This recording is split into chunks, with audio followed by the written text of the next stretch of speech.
நீ நான் காதல் சீரியல்ல நாளைய எபிசோட்ல என்ன நடக்குது அப்படின்னு பாத்தீங்கன்னா, இப்ப ராகவோட கம்பெனில இன்வெஸ்ட் பண்ணியிருக்கிற இன்வெஸ்டர் ஃபாரின் இன்வெஸ்டர் கூட வந்து பாத்தீங்கன்னா, தன்னோட இன்வெஸ்ட்மெண்ட்ட வாபஸ் வாங்கிக்கிறேன் அப்படிங்கிற மாதிரி ராகவ் கம்பெனில வந்து சொல்லிக்கிட்டு இருக்காங்க. அந்த நேரம் பார்த்து அதிரடியா நம்ம அபியும் அனுவும் என்ட்ரி கொடுக்குறாங்க அந்த மீட்டிங் ஹாலுக்குள்ள நீங்க வாபஸ் வாங்குறதுக்கு முன்னாடி இதையும் தெரிஞ்சுக்குங்க அப்படின்னு சொல்லிட்டு அங்க இருக்கிற கேமரா அங்க இருக்கிற எல்இடியில போட்டு ஒரு வீடியோவெல்லாம் காமிக்கிறாங்க. அதுக்கப்புறம் போலீஸ்ல எஃப்ஐஆர் காப்பி இது எல்லாமே காமிச்சு இந்த கம்பெனி மேல எந்த தப்புமே இல்ல, இது யாரோ வேணும்னே வந்து பாத்தீங்கன்னா பிடிக்காதவங்க பண்ண சதியால தான் இப்படி ஒரு பேரே வந்துச்சு, பாருங்க போலீஸே வந்து எங்க மேல எந்த தப்பும் இல்ல அப்படின்னு சைன் பண்ணியே கொடுத்துருக்காங்க, இதுக்கு மேலயும் நீங்க வந்து வாபஸ் வாங்கணும்னா தாராளமா வாபஸ் வாங்கிக்கலாம் அப்படின்னு அபி வந்து பேசவும் இன்வெஸ்டர் எல்லாமே மனசு மாறி மறுபடியும் நாங்க உங்ககிட்டயே வச்சுக்கிறோம், இன்வெஸ்ட்மெண்ட்டை வாபஸ் வாங்கல அப்படின்னு சொல்லிட்டு போயிடுறாங்க.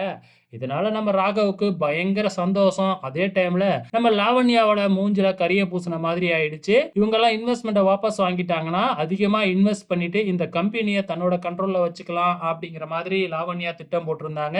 அதுவும் இப்ப வந்து பாத்தீங்கன்னா போயிடுச்சு இல்லையா? சோ வெயிட் பண்ணி பார்க்கலாம் இதுக்கப்புறம் என்ன நடக்க போகுதுன்னு.